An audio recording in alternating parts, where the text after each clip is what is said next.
Morning, everybody. Good Um, morning. yeah, you're driving, right? Mm-hmm. Yeah, and you said you had a cup of And drinking cocoa. hot cocoa. I have Yeah. hot cocoa, I do. Yeah. Do you mind if I ask? I don't know where this is coming from. Do you make you make your cocoa? It's a Keurig. I just put the little thing in the thing and press the button. Oh, okay. Let them know. No, anyway, Maybe Sunday. I just went off on making cocoa. Yeah. I was as I was listening, I was interpreting, and I was thinking Mm, how you were describing how you like things organized, and you're organizing your practice in a way that you can describe it to us, which is very detailed, lots of information, which is very helpful. right. But then on the other side, for me, I was thinking as I was listening, but the T.E.A practice is so simple. I mean, Right. in the simplicity that we don't require all this information probably, because a lot of what you bring up, I mean, it fully describes it. You're doing it to describe it to us. It's Right. beautiful. And then I've also just noticed how consistency just helps us when we're learning things.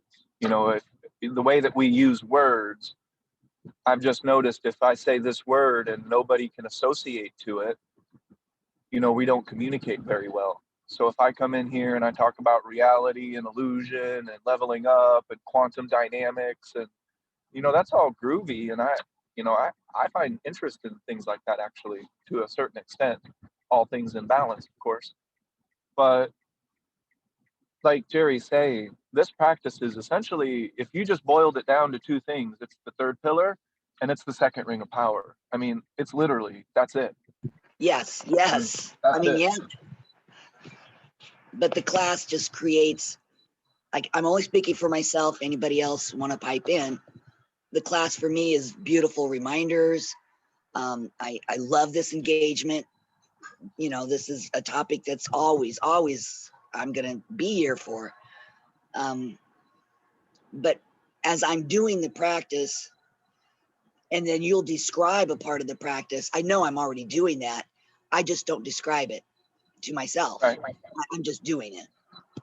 Sure. I mean, that does make sense to me. As we get into the feeling, we're not describing our feelings. We're feeling our way. We're feeling our way every day. That's true. And I mean, excuse me, this is a word that I've been looking at. So I agree rather than that's true. But I do agree with that statement, Jerry. So, I think that could be an excellent segue into the fourth topic of tea. It is really simple, but if it was just as simple as describing the third pillar and the second ring of power, I mean, we probably wouldn't be here right now because we would have just been like, oh, information noted and then embodied and done, you know? So it just doesn't seem to be quite like that. We do, as human beings, we want, not as human beings, but in what we've created as a society and as a collective species, we do like explanations. So we do want something in terms of our knowledge, we do want the information aspect as well as the experience. Some people just want the information and they think that's enough, but that's a different topic, I suppose. But so Yeah, probably is. Yeah, sorry, I didn't mean to interrupt. yeah, probably. So Jerry, do you remember? And we covered this yesterday, and then I went back to the website and made sure that everything is labeled more clearly. But what are the 3 points that we've discussed so far in the tea practice? These are the vital cornerstones, the 4 cornerstones of this practice.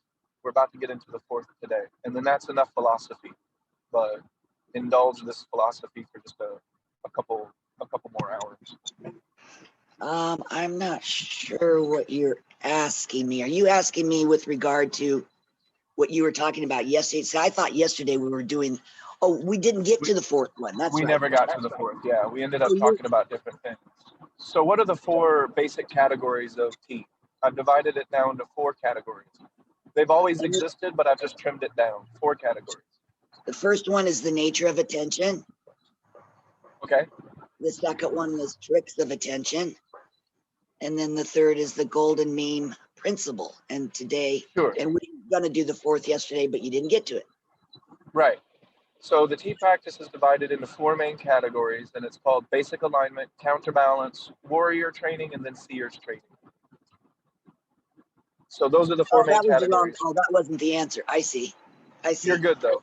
No, your answer was still good because that's what's next is. And then so we have four topics that we've discussed so far this year. We'll have 52 topics total, 52 weeks in the year. If Shayna and I go on a vacation, we'll just do a recorded one or whatever, or do some kind of makeup, study session. We'll figure that out. But so 13 different weeks to deliver T as a complete practice, and we haven't done that yet. So what we're doing here now is kind of new.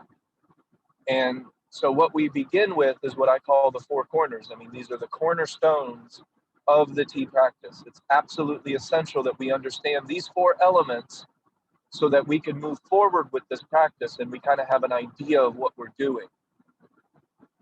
Does that make sense? And then those four cornerstones are the ones that I mentioned from my notes under Exactly. basic alignment. Exactly. And they don't have to be in any particular order, I don't think. Maybe the nature of attention does make sense first, because what are we doing? Well, we're directing our attention. We need to talk about attention. And then specifically, we're doing tricks of attention. So let's talk about tricks of attention. And then one of the fundamental principles that we're basing this practice on is the golden mean principle. So that was one that I felt was very important to talk about right away to help establish the foundation of the T practice. Does that make sense? Yes. Hoping to get this clearly delivered. Yeah, so we're in basic alignment now, correct? Right. Exactly. Okay. Yep. Okay. And what were the other three? The one I know you said. Okay, then warrior training and CS training. Okay. Yep. So counterbalance is forgetting more than remembering, but we're doing it. We're working our practice. And then warrior training is remembering more than forgetting. And so now things are really starting to cook. We're noticing our attention, we're using our attention and embodying attention and directing attention almost all of the time. And so that's warrior training. And seers training is when we really start to embody it in terms of like a background or some sort of second attention, where like even as I talk to you and operate the motor vehicle, I am embodying a point of attention. And if you look at my hydroscopy board, what I'm doing right now is on there.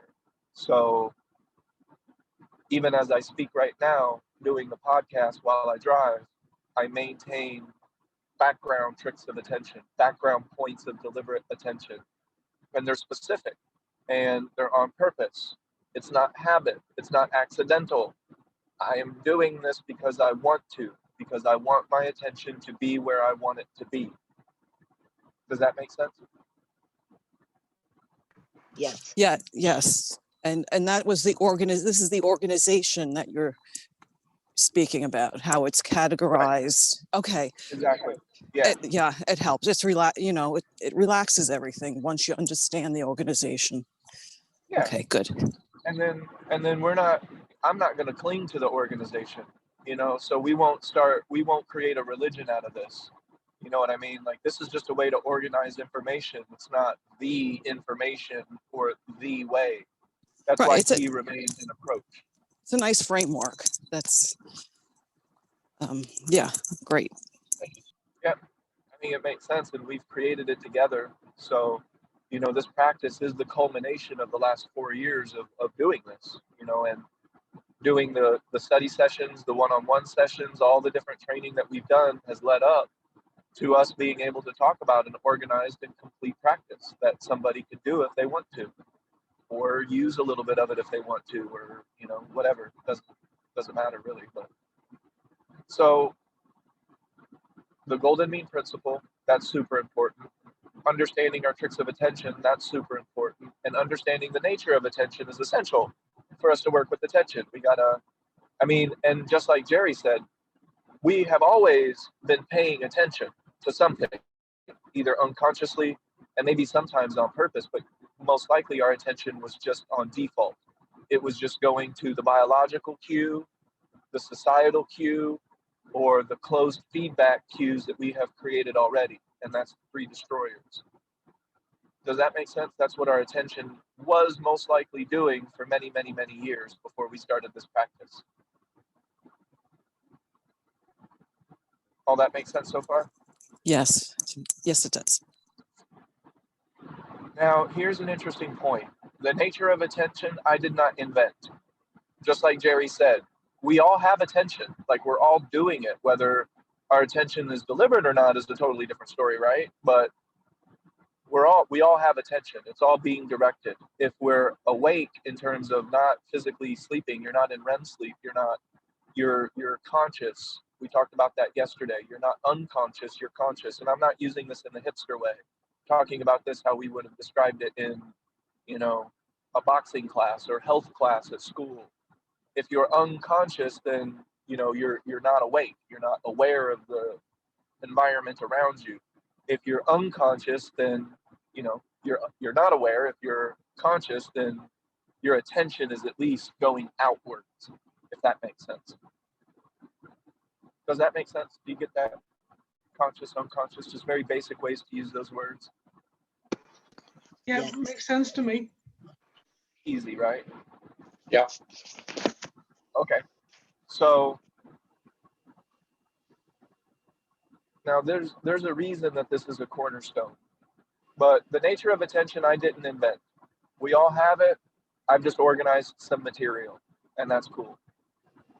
The tricks of attention, I even admit that I stole that term from Carlos Castaneda's writing.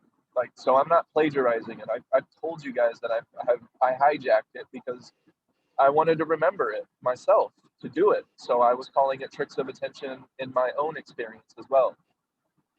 So tricks of attention isn't entirely unique to this practice. The way that we use it is very unique, and I'm going to be talking about that today, but the idea of placing your attention goes back to the dawn of mankind. Transcendental meditations and meditations are directing your attention somewhere on purpose. So I didn't invent tricks of attention necessarily. Does that make sense? Yeah. And I'm stealing the golden mean principle from Socrates. So again, I'm not plagiarizing, I'm giving him credit that, that phrase and the way, even using courage as an example, that comes from Socrates. So that's not necessarily unique to T as well. How we use all of it is unique to T, and I'm about to get to that. But the golden mean principle, that's Socrates. Tricks of attention, that's Carlos Castaneda. Attention itself, well, that's the human species. I mean, I can't copyright attention. I could try, but think of the money I would make. But yeah. Does that make sense so far? It's not all that original. The way that I'm using it and organizing it, well, that's the original T practice that we're doing here today. But those elements are as timeless as the human species. Does that make sense? Yep, does. Does that make sense, Jerry? Yes, I'm listening. Yeah, I'm listening and doing Cool. my deal. Yeah. All right, so here's the fourth topic, and this is how it relates. So essentially, when I was working at the movie theater, before my time at the movie theater, even at the restaurant for a little while, when I still had a lot of information coming in, I kept seeing a violation of a very important principle. All of these disciplines would talk about allowing. They would talk about non-resistance. They would talk about going with rather than against. But they weren't actually demonstrating it, or there were areas where I observed a violation of that principle. So for example, in Tai Chi, well, in Tai Chi, I'm essentially manipulating the Chi. I'm trying to direct it. I'm trying to do something with it. And I'm not saying that's good or bad. I'm just saying that's not the act of allowing. You're doing something. So if I want to lose weight and I join Jenny Craig, that's not just the act of allowing. That's Jenny Craig. You're doing the Jenny Craig program. And I'm not saying that's force or not force, and I'm not saying Jenny Craig is good or bad. I'm just saying that's not non-resistance. That's not necessarily the act of allowing. And then I would look at Taoism, and they're the ones I think who originated this statement, going with rather than against, being like water. And then and not all of them, of course. I'm kind of poking fun in a manner of speaking, sort of. But and then they want immortality.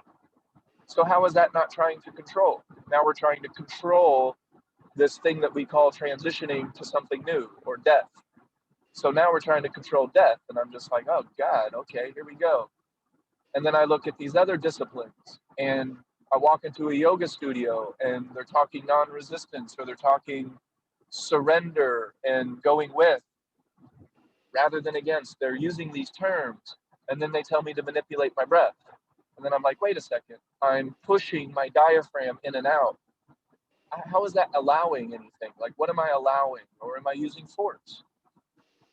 So does that make sense? This is the conundrum that I arrived at in like 2009, 2010. Everything looked like force, even though they were calling it non-resistance or the nature of allowing. If you look at the law of attraction, there's so much force involved with that, focusing on this desire, a thing, and then, doing all of these different steps and following this program and paying all of this money to manifest this, that, and the other thing. Well, where does the force begin and where does it end? I didn't see any satisfactory way of talking about any of that. Does that make sense? So those terms didn't mean a whole lot to me. I viewed them as bullshit. I couldn't relate to it in any way. So maybe at that time, probably not. Yeah. It's clearly a contradiction. I mean, it's clearly a contradiction. It's a contradiction. But do you see that, Jerry or Ida? Does that make sense? And I'm not saying it is or isn't a contradiction. Yep. I don't, but this is what I was took the words right out of my mouth. I was just thinking contradiction as well. It was very confusing. Trying to follow a certain thing, and then you were hearing the opposite in the next sentence. Right. Difficult. Okay. So let's do this thought experiment for a second, Ida. You have been without thought, at least for a moment in your life, right? You've been without thought. Yep. Anybody else? Have you ever been without thought? Yes. Okay. Yes. Have you ever, now, in your experience that you can remember, and I'm doing this on purpose, have you ever been without your attention? Now, I'm not saying deliberate or, habitually default. I'm just saying, have you ever had an experience, a waking moment without your own attention? No. No. Well, I don't know how you would remember it if you didn't have your attention. Yeah, because there, you weren't waking. Where is memory? I mean, what is memory? It's we're remembering data input, right, Gene? Right. It's something coming in, so we remember that. If we don't have any attention, then we don't have any data input now, do we? Then there's nothing to remember. And there's nothing to remember. Or if there is data input, then we're still not able to categorize it and turn it into memory because we have no attention. We're unconscious. We're unconscious at that point. Yes, or at least the consciousness is not recognizable. I do allow for the existence of a consciousness that I can't recognize. And that just keeps me open to the infinite without, being closed-minded. But I don't know what that is because it's the unknowable. I can't recognize it with my current consciousness. Or maybe I can with a different kind. I don't know, but that's not the point. So does this make sense so far? You have never been without your attention, ever. No waking moment that you can remember has your attention not existed. If you're in a dream, you're paying attention to your dream.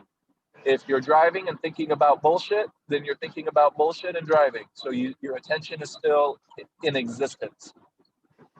And one thing you may have noticed, and you may have never looked at it this way before though, but has your attention aged?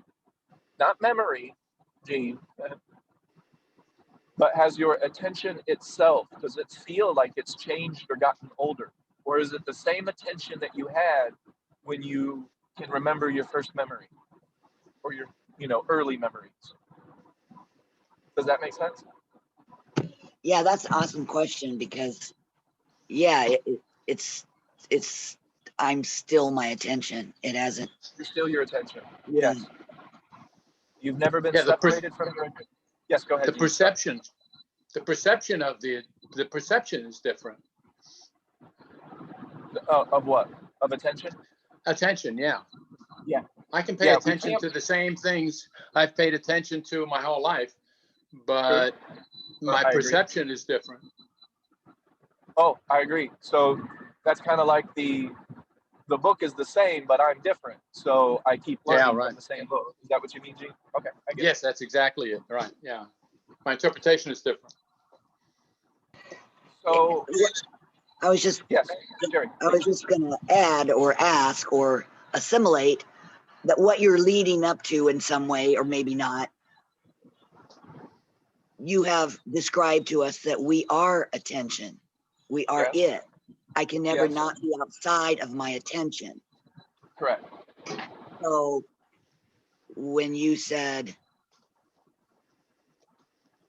I can't remember what you said earlier. You said, have you ever been, without have you ever thought? had a waking moment without attention? But you have had a waking moment without thought. But So you're not just your thought. But I think what you're clarifying or getting ready to clarify is, Yeah. I'm never outside of my attention because I am that. I am You are that. attention. I Right. just might not be being deliberate or conscious at the time. True. I agree with that. Yeah. Now here's one of the kickers as it pertains to T with attention. So we are attention, but if we are attention, and I will also go so far as to say that everything is made up of the same thing. So attention is also made up of the same one thing. Now it might not look like that to us because we have brains, and our brains are designed to observe things as molecules and matter and solid objects. That's our brain. If we could see things differently and feel things differently, the world would be a completely different place. If we could just see a little bit more of the electromagnetic spectrum, oh gosh, our whole world would be turned upside down. We'd be different creatures interacting with a different world. If just our sensory perception was altered just a little bit, hence hallucinogens. But I digress. So you have never been separate from your attention. Therefore, there is no subject and no object with attention. There is a subject and object with thinking, but not attention, because you've never had a waking moment without it. You are it. It is a part of everything, and everything is a part of it. We can't step outside of it to observe it, just as Jerry mentioned. So in any way I look at this, to direct my attention is never an act of force or trying to control, just directing attention. Now, if you're directing attention to get Gene's attention, now we're interacting with Gene, and now some other things may be starting to occur. But to simply point the light of your attention at will is never, no matter the weather, an act of force. Even though sometimes it may feel difficult, but we call that the atrophy of awareness. We're just not used to doing it, so it feels sometimes like we have to work at it, or there's work involved. But there is no work, there is no subject, there is no object, there's no me manipulating attention. Attention is just being focused through the human mind, and I can just direct it wherever I want it to go. So I'm not just my thoughts, but I am my thoughts. That's why I hold that in balance. I am a body, I'm not just my body. That's why I can be the infinite and the finite simultaneously. I can embrace them both. And then I become this new third thing that is both of them, yet neither of them. So the thesis here is that this practice is fundamentally just going back to the third pillar, just going back to the second ring of power. We talk about it in a wide variety of ways. We talk about all of the virtues and, the things that feel difficult sometimes with the atrophy of awareness, and things that feel really good when we're finding our balance and we're finding alignment and we're not entertaining the old habitual patterns anymore. We get a lot of good feeling from that. And that's awesome. That'll actually be something that we can focus on down the road once we're creating that, we're really paying attention to that more and more and more. So the T practice is essentially just the third pillar and just the second ring of power, paying attention to the second ring of power. And it is never an act of force. So whenever you're doing your T practice, you are fundamentally engaging the act of non-resistance. And I use the word act because to deliberately point your attention is something that's occurring. It's output. It's happening now. It's coming out from the human skull and the human mind and the human attention. And in a manner of speaking, it's going out into the world. And we've been using that language since the dawn of time. Since the dawn of language, essentially, we said, pay attention, direct attention, give me your attention, may I have your attention. So we've always talked about attention in this directional way. And of course, we talked about that in the nature of attention. But it's important to point out that this practice is the only practice that I have ever come across that is dedicated and just embodies the principle of non-resistance, the act of allowing. Does that make sense? Can I answer questions about that? Well, I have a couple comments. Sure. It seems to me it's essential that you strip away from what I had been considering attention, any interpretation of what it is you put your attention on. If you put your attention somewhere and then interpret it, like you define it, you give it a name, right, you identify its shape, its color, its texture. Now it's not attention, or is it? Now it's not attention. Now I'm perceiving it and I'm interpreting it. That's more than attention. I've added thought to it, right? So we have to strip away the thought from the attention, and attention stands alone. Is that right? That's right. So in order for me to direct my attention, I'm looking out the window now and I see a tree. Well, I immediately identify it as a tree. I've got to strip away the identification and the fact that it's bent and it has a shape and there's snow on it and there's leaves on it. I see all those things and those words come into my head, but that's not attention. I need to separate my attention from my perception of what I see. Am I on the right track there? Well, you are, but you don't have to separate it per se. You know, there's no separation mechanism. It's just paying more attention. And those are the three pillars. So what you mentioned is a violation of the second pillar. So you're not just directing your attention the moment you start to label it, the moment you start to judge it. That's a form of verbal cognition in your own mind. And right. And I know, Gene, that you don't look at trees and you don't say, there's a tree, that's a tree, that's a leaf, that's the sky behind the tree, I'm looking at a tree. You don't do that because you have working memory. Working memory doesn't require verbal cognition for you to interact with it. So when you look at a tree, you can acknowledge it conceptually as a tree without verbal cognition in your mind. And that is a virtue of what we have come to call, I don't know about we, but psychologists have come to call working memory. Memory that you interact with on a daily basis that doesn't necessarily require conscious attention. That's why we can drive from point A to point B. We don't die, but we also don't remember anything about that drive because we were interacting with working memory and muscle memory, not necessarily conscious attention. Does that make sense, Gene? Yeah, I'll work on that. I mean, I'll do something with it. Well, the good news is you can't look at a tree without recognizing it as a tree. You can't. I see it as a tree. Yeah, I see the knots. I see the branches. Yeah. That's your working memory. That's all good. You're not going to be able to I don't recommend trying to unwork your working memory or your brain will hate that because then it will have to relearn what everything is all the time. But here's the kicker is that we're constantly adding to working memory the more that we're doing our sensory attention training. So now the tree isn't just a tree. It becomes so much more that we feel. And that's kind of the premise of seers training, if we wanted to skip a couple categories of conversation.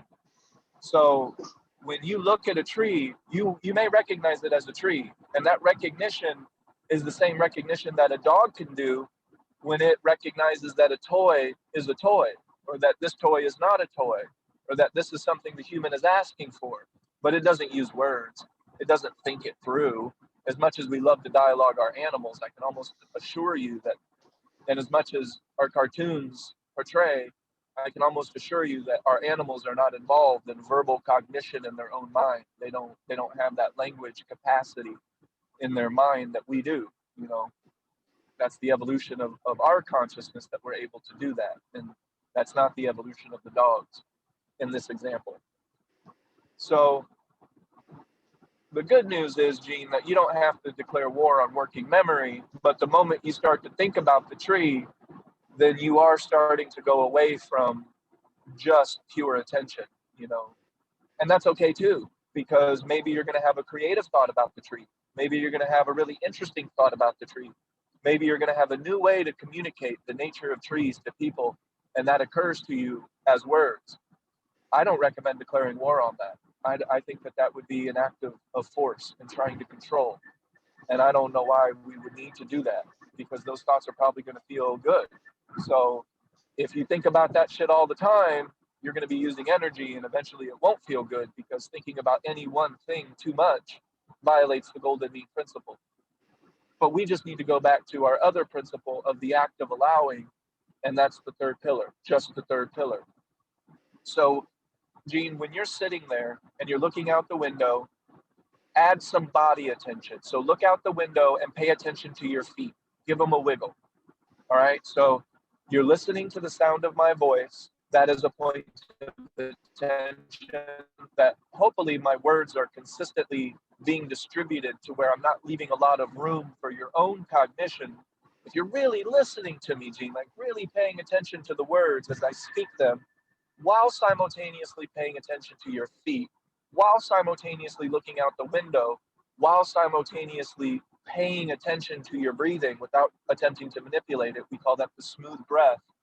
If you're doing all of that, I can almost assure you that you're leaving no room to judge in words what's outside that window. The verbal judgment will start to relax. It will start to not exist as much because you're so busy paying attention to multiple points of attention. And that is warrior training. That's when we really start to get into multiple points of attention.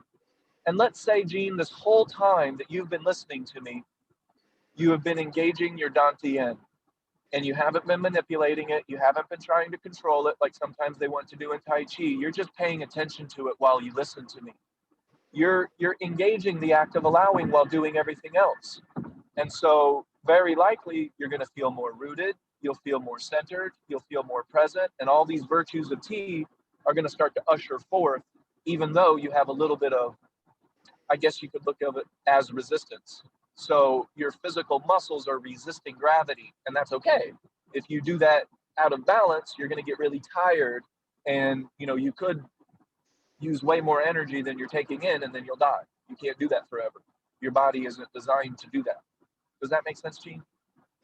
Yeah, and allowing fits in because I am not resisting any of it. I have no resistance whatsoever, and I am allowing my attention and my alignment to occur. I'm not forcing any of it. I'm just allowing it to occur. Right. And now let's say somebody is about to punch you in the face, Gene. You're surely not going to let that happen, right? You're not. I mean, if you don't want to get punched, which doesn't feel good, you're just not going to let that happen, right? That's not allowing, right. Is it? No, not necessarily. That's called passivity. No. That's called just getting your ass kicked for no reason. Yeah. Now, you also don't have to think about it, judge it, because then you might get angry. And then now your actions may be a derivative of anger and thought and, all of those emotions that you can build from thinking about it in an imbalanced way. Mm-hmm. However, if you just pay attention and your attention is crystal clear in terms of no extra stuff, it's just attention, your body may react with working memory, muscle memory, and you may redirect that punch without effort, without trying to control. And that's called Tai Chi. It's called effortless effort, actionless action, going with rather than against, responding to the world around you. Consider that your hydrostasy bubble. Peace is about to punch you in the face. So the best thing to do is to stay within your hydrostasy bubble, but redirect that force away, That's Tai Chi principles. And it's still the act of allowing and not trying to control. And without resistance, you're not going to overplay it. You're not going to overplay it. Exactly. You won't overplay it. So after the punch, Gene isn't going to go for the throat necessarily, you know, because that can be an act of force. It could be unnecessary. But if he's in flow, his actions are going to be in alignment with the moment happening now, and they're very likely going to reflect some other principles that I'll talk about more in seers training. But kindness, compassion, things like that. Mercy, very likely, is something that you would express when you're in alignment with the world around you. The anger and the desire to hurt things and create that type of thing is a result fundamentally of dysfunction. You know, babies aren't generally want to slobber all over each other and stuff, but you know, they're generally not violent towards one another. Does that make sense? Generally, you know, they may accidentally be pulling on your nose and shit. That's not violent. Yes, that made sense. So does the act of allowing make sense? Can anybody repeat this back to me at all? I had a couple of points I wanted to elaborate on, which allows me to see if I'm getting it. Number one, this was 10 minutes back. I finally, for me, because I've asked this a lot, I finally got, listening to you, what no subject, no object meant. And you associated it with thought. I hadn't heard you, I didn't hear it until today. And I really feel like I get it. In that moment, I really got where you were going with this, with regard to attention, no subject, no object. Thought creates that. Is that accurate? Yes, thought creates subject and object, but also so does the wiring of our brain, Jerry. The wiring of our brain is either the synaptic connection is firing or it's not. And so a lot of our brain structure and the way that we interact with the world is binary. And that's okay. We don't have to go against that either. And there's also aspects of our brain that is, you know, the feeling aspect of it, the seers training that is non-binary. Non-binary must be felt.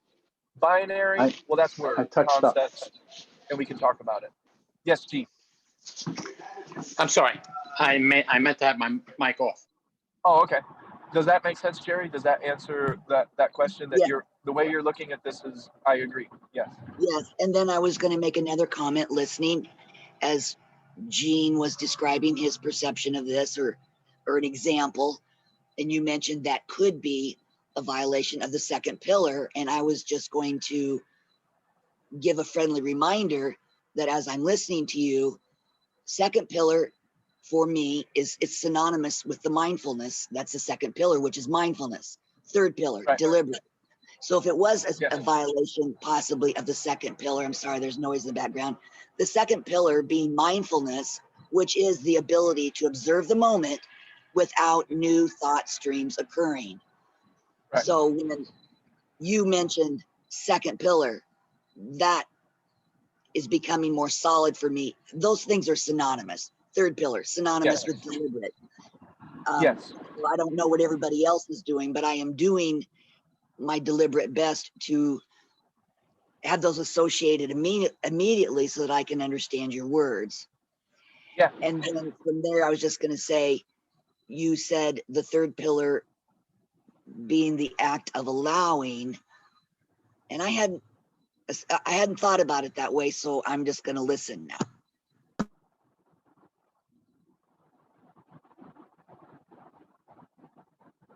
Oh, Jerry, did you mute yourself? No, I just was saying that I had never heard you express the third pillar as being the act of allowing. I didn't associate it that way, so I was just going to listen. Yeah. Oh, no, it always has been, because the third pillar is just deliberate attention. And the reason it's the act of allowing is because I don't really care what you put attention on as long as it's not a habit. What could be force is telling you, Jerry, that you have to look at the color purple today. You have to. If you expect to be conscious, if you expect to level up, then you have to do what I tell you to do the way I tell you to do it. I mean, I don't know, like, right? Like, why do I have to do what you tell me to? Because if it's just the nature of attention, can't I pick my own? Don't you see? And that's how this practice has evolved. Of course, you can pick your own. If you want to do hydrostasy, well, I've kind of made this up to describe what I'm doing. So no, if you go do something different with your attention, then you're probably not doing hydrostasy because I made that up to describe what I'm doing. So, and another person can do it, and I think it will have a determinable effect, a specific effect. And I think that specific effect is groovy as hell, and I want to share it. So that's where hydrostasy comes from. And it gets a little bit more closer to prescribing behavior because we're looking to create specific, and could that be force? It could be. If Jerry, if you don't feel like that's, what you're into or you don't really want to, then yes, hydrostasy as a practice could be an act of force for you. And that's why it's auxiliary training. It's not a part of T necessarily. Does that make sense too? Do you get why I did that? Yes, and I guess, as we're all listening here, we're all, listening and how it pertains to our practice. And yeah, for me, when I'm continually going back to the third pillar, regardless of what's going on around me, I go back to the third pillar. I go back to the second ring. That's where the act of allowing really, really does come into play, because then things just work out for me, and they do. Right. Now, the most common misconception with allowing is passivity, that we're just letting things happen without interacting with them. And that is not what I'm describing at all. Remember, when I talk about the hydrostasy bubble, there's activity inside of that bubble. Yin and yang is always moving. So there's always going to be something that I have to adapt to, something that I have to move with rather than against. And that requires attention, mindfulness, and the deliberate point of attention, or the third pillar. So, all of this really coincides and fits. And it makes for a beautiful practice, in my opinion. It So does. Yeah, I see. I'm sorry. Go ahead. Well, I was just going to give an example. A customer comes in, they start yelling at me. Now, there's all kinds of things that I could do, and they may be force. And maybe that's okay. Maybe a little bit of force is what I choose to do. I'm not ever going to say that exercising force is what I would recommend. But I mean, I'm not here to float anybody's boat. So if forcing the deep belly breath helps you to not punch somebody in the face, well, then do that. Don't throw the baby out with the bathwater. So it's not like we have to abandon all other things necessarily. But I believe, and I have observed, we need a really healthy dose of non-resistance, of going with rather than against. I'm not trying to go from one extreme to the other to where I'm always in the act of allowing. I honestly don't know if that's possible with the web that I've created. Theoretically possible, but I'm not trying to control. So I don't know. We'll see what happens. I'm not shooting for anything here, because shooting for something could be an act of force. Just pointing my attention because that's what I am. That's who I am, and I want to step into that power. Well, that's not force. That's not trying to control, because I am my attention. Does that all make sense? And that's what this practice is. It's just going back to your attention. So the person walks in, they're screaming and yelling. I'm going to go back to my body. I'm going to go back to, here I am in this life, in this mind. Maybe a mantra will occur, and that's the voice of power telling me, this isn't about you. Just go back to your practice. This will pass. Just go back to your deliberate practice. Go back to the third pillar. So all of that is a result of the same one thing, and that is deliberately choosing to interact and engage with the moment happening now using just the light of my attention. And that's why this practice is based around the act of allowing. It is the only practice that I have ever seen, heard of, that truly expresses the art of allowing, the act of allowing, non-resistance, going with rather than against. Surrender not as passivity, but as allowing the flow and the current. But you still have to tread water, you still have to swim. So, it's not as if you don't have to do anything necessarily. Does that make sense? Your muscles, they need a little bit of friction for you to walk. So that tension is necessary. And if you look at it in a certain way, that is a type of force.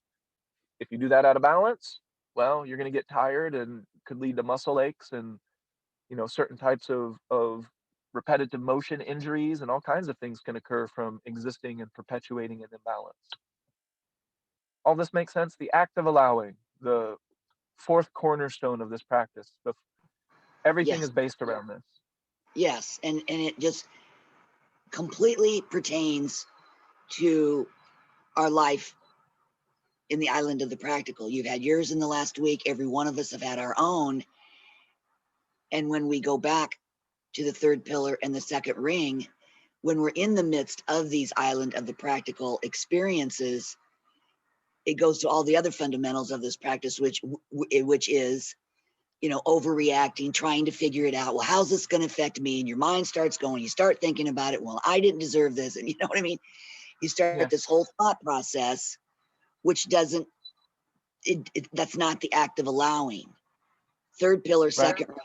Third pillar, second ring. It all works out. It does. And if you choose to use a little bit of tension, like maybe belly breathing, Jerry, I'm not going to judge you. I would recommend some non-resistance along with it. So if Gene, he wants to tighten up his tennis game. So he's going to start, doing laps and running and doing planks, because he heard that doing planks improves his tennis game. Fine. I recommend doing that with non-resistance. Where's your mind? Did you put it there? So is he using force to become a better tennis player? I don't know. That's not, I'm not going to sit here and judge what's force and what's not force.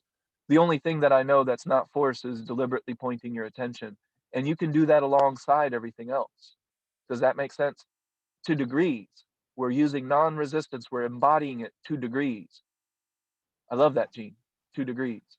Gene has got some furniture. He said he got some furniture coming. He's stepped away, I think. Yeah, meeting our desires, being adaptable to our environment. Doesn't have to be force. No. Yeah. No. And whatever you're doing, if we're doing it with the element of non-resistance, it will take on a different quality. So let's say your car gets stuck and you need to force it out of the hole. You need to force it out of the ditch. You're going to use tension probably with your muscles to push it. But if you're in a state of non-resistance, you might also have a good idea. You might have some sort of aha where the entire act becomes easier, quicker, more efficient. So if you're going to use an act of, in air quotes, force, I don't know. I'm not going to judge everything under the sun, whether it's force or not. I don't care. But I am going to do everything with the act of allowing at least 2 degrees. And that's the third pillar and the second ring of power. Does that make sense? Absolutely. You're in the ditch. You swerved off. Somebody swerved at you. It's wet, rainy, muddy. You end up in the ditch.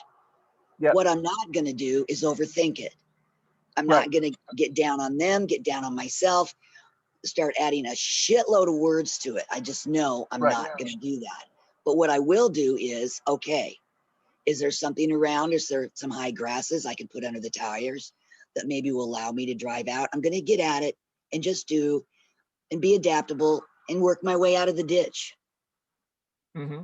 And you might have a lot of emotion there too, right, Jerry? Because that's probably an emotional thing, being pushed off the road and into a ditch. Yeah, you probably have a moment of whoa. I'm glad I missed that. Yeah, but then you might end up you might end up outside of your hydrostasy bubble, right? For a moment. Yeah. Oh yeah. That's fine. And then we just go back to the third pillar. We go back to the practice. We go back into our hydrostasy bubble, and we don't judge the emotion. We don't try to change the emotion. There's no need. It's already changing. Just go back to the practice, and it will change on its own in a way that is elegant and beneficial to you. That's what non-resistance is. And then look at the chart that we always make with the water and the R. If there's no resistance, that just flows. That's non-resistance. And we can find that flow. This is where I am right now, and I will be adaptable, and I will get myself out of the ditch with the third pillar and charging the second. That's all you can do. I mean, if you're choosing. at least 2 degrees along with everything else. So maybe Ida's doing the Wim Hof method because she wants to get used to the cold. Fine. I recommend doing the third pillar, the T practice, along with it to make sure that we're maintaining balance. We're not existing in extremes. We're not going from no celery juice to celery juice every day. Do you see my point? At least 2 degrees, we can engage the element of non-resistance. And if we do it all the time, we begin to embody non-resistance. And eventually, I mean, we can just let it flow. We really can. Like, you can let things develop, and it's a whirlwind of possibility until it isn't. Until it's there, you know, it's I think possibility and then it's expressed. that Yes, really helped Ida. me, Ernest, that you discussed before was a strong minimum. It Oh helped yeah. take the strictness off me and the compulsion that I would have had to overdo everything, with Yeah. rigidness. The Yeah. strong minimum helped me do 5 minutes of something. And even you said there about the Wim Hof method. I have been practicing the breathing, but I'm not religious about any of it. Yeah. There's much more I mean, softness about all my practices now compared to what they used to be years ago, when I used to really knock 7 bales of hell out of myself if I missed mhm. one day, or you know what I mean. So Yeah, it's much it makes smoother. sense to me. It's much more allowing now. Hmm. That makes sense to me. Yeah. All right. Well, I do have to get out of here, so we'll talk about this more because this week we're talking about the act of allowing. So what's today? Wednesday. So tomorrow we have 6:15 podcast, and the schedule is on the website, so you can see what we're doing and when we're doing it. But I gotta pee, so I gotta get out of here. I love you guys. Thanks for hanging out. Bye-bye. Have a good day, Thank everybody. All you. right. Bye. Have a Bye, great day, everyone. everyone. Bye. Bye. Yeah. Have a good day. If any questions occur, write them down and we can talk about them. Okay. See you guys.